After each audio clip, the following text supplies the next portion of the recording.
In the bustling town of Aba, Nigeria, a small boy named Chidi cried out truths that echoed unanswered. No one listened, branding him a liar with foolish dreams.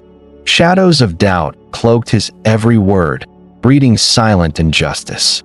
Yet, unseen peril brewed, threatening all who ignored him. Ah, dear friends, as this tale unfolds like the Niger River's twists, if it captivates your spirit, kindly subscribe to journey deeper into our rich African stories. In the lively town of Aba, young Chidi lived with his widowed mother Mama Ngozi in a modest zinc-roofed house near the busy Ariaria market. Chidi was only 12, skinny with bright, curious eyes and a quick smile that often turned serious when no one was looking. Mama Ngozi sold Okrika clothes under a colorful umbrella, her strong hands folding wrappers while she hummed old Igbo songs to keep worry away. Neighbors called Chidi Small Professor because he read every torn book he found and asked endless questions about stars, rivers, and people's hidden hearts. His best friend Kelechi, a stocky boy who loved football, always teased Chidi for dreaming too much instead of playing. Yet lately Kelechi noticed Chidi staring too long at certain corners, whispering things that made no sense in the noisy evening air. Mama Ngozi watched her son grow quieter each day, his laughter fading like morning mist over the Aba River. Beneath the market shouts, Okada engines and church bells, something uneasy stirred in Chidi's young spirit that nobody yet understood. One humid Saturday evening, Chidi rushed home from the market with terror written across his narrow face. He burst through the curtained door shouting, "Mama, they are coming tonight to take Papa's land." Mama Ngozi dropped the bowl of gari she was soaking and stared at her trembling son in disbelief. "Chidi, what nonsense are you talking again? Who told you such a thing?" she asked sharply. He explained he had overheard Chief Okoro and two strange men plotting in low voices behind the palm wine shop. They said they will bring bulldozers at midnight and blame it on land dispute papers. Chidi insisted with desperate eyes. Mama Ngozi sighed heavily and rubbed her temples, saying, "My son, you and your wild stories will give me high blood pressure one day." Neighbors who heard the commotion laughed and whispered that Small Professor had started again with his fairy tales. That same night, Chief Okoro's men arrived with loud machines rumbling through the narrow streets toward their compound. Mama Ngozi stood outside clutching Chidi's hand while neighbors gathered whispering and shaking their heads in confusion.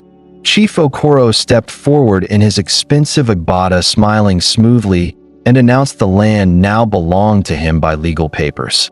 When Chidi shouted, "It's a lie, I heard you planning to forge everything," the crowd laughed louder, calling him a troublesome child. Mama Ngozi tried to argue calmly, but Chief Okoro waved a thick envelope of documents saying courts had already ruled. The bulldozer driver revved his engine threateningly, while Chidi's mother begged for one more day to find proof. Chief Okoro sneered and told the crowd, "This boy's stories have poisoned his mother's mind, leave them to their madness." By dawn, half their fence was gone, leaving Mama Ngozi weeping silently and Chidi burning with helpless anger. Days turned into weeks, and Chidi's warnings grew louder while the town treated him like a cursed storyteller. Mama Ngozi borrowed money from relatives to hire a lawyer, but the man returned the papers saying the documents looked perfect. Chief Okoro began spreading rumors that Chidi was mentally troubled and needed deliverance from evil spirits. Neighbors who once greeted them warmly now avoided eye contact and whispered, "That boy will bring misfortune to everyone." Kelechi stopped coming to play and told Chidi, "You should stop talking nonsense before they chase you from school too." One afternoon, Chidi found their remaining fence painted with red warning signs saying, "Vacate or face consequences." Mama Ngozi cried every night, holding Chidi close and asking God why he allowed such wickedness to prosper. Yet deep inside, Chidi felt a strange certainty growing stronger, even as fear tightened around his small chest like a rope. "My people, when the night feels longest and hope seems buried, that is when the Real story begins to breathe." Stay with me, subscribe, and let us walk this path of justice together. One stormy evening, the remaining walls of their house shook as Chief Okoro's men returned with fresh threats. Mama Ngozi knelt on the cracked floor clutching Chidi, while rain hammered the leaking zinc roof above them. Chidi's voice cracked when he whispered, "Mama, maybe I am truly mad like they say, and all my dreams are lies." She pulled him close, but her own tears mixed with the rainwater dripping onto their shoulders in steady rhythm. The next morning, schoolmates threw stones at Chidi, calling him land thief's son, until he ran home bleeding. Mama Ngozi's eyes looked hollow now, and she barely spoke while staring at the ruined fence through the window. Neighbors who once shared firewood now crossed the road when they saw them coming near the market path. In the deepest part of that dark night, Chidi curled into a ball, wondering if silence would be kinder than fighting anymore. Late that same night, Chidi sat alone under the mango tree, whispering his fears to the darkness around him. Suddenly, an old woman appeared from the shadows, wearing faded wrappers and carrying a small calabash of water. She called herself Mama Neka and said she had watched Chidi from afar since the day he first spoke his warnings. "Child, the ancestors have not abandoned you. They have only waited for your heart to grow strong enough," she said softly. Mama Neka opened her calabash and poured a little water onto the ground, where it glowed faintly under the moonlight. She told Chidi that Chief Okoro's papers were indeed forged and the real land documents were hidden inside the old family shrine. "Tomorrow at dawn, go to the shrine behind the market, ask for the box buried beneath the Irako root," she instructed calmly. Chidi felt warmth spread through his chest as the old woman vanished, leaving only the scent of camwood and quiet hope behind. At first light, Chidi ran to the old shrine behind the market, clutching the small stick Mama Neka had given him. He dug beneath the giant Irako root until his fingers touched a rusty metal box wrapped in faded red cloth. Inside lay the genuine land documents stamped years ago with his late father's signature and the family seal. Chidi sprinted home, shouting for Mama Ngozi, who stared at the papers with wide, trembling eyes full of sudden belief. Together, they marched straight to the town square, where Chief Okoro was addressing a crowd about his new development plans. Chidi stepped forward, holding the documents high, and called out, "Chief Okoro, these prove you forged everything." The crowd fell silent while Chief Okoro laughed nervously, saying, "Boy, go home before I have you arrested for disturbance."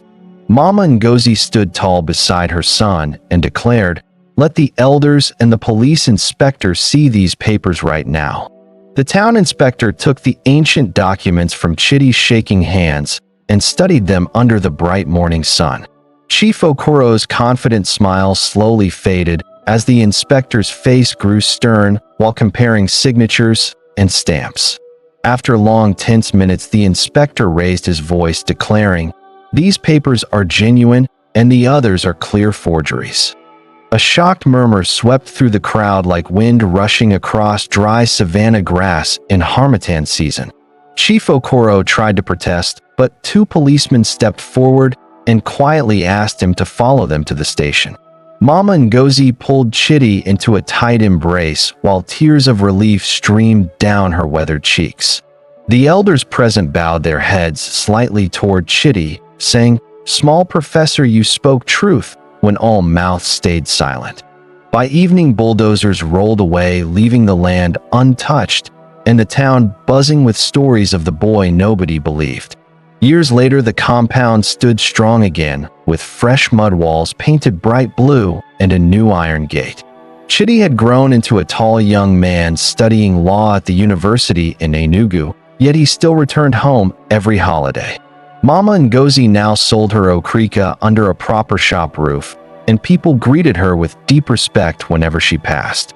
The town square carried a small concrete bench with a plaque that read, "In honor of Chidi, the voice that refused to be silenced."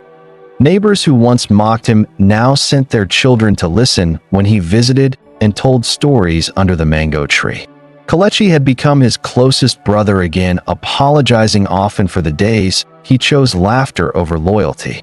Chief Okoro left ABA quietly after serving his sentence, and his name faded like old footprints in the rainy season sand.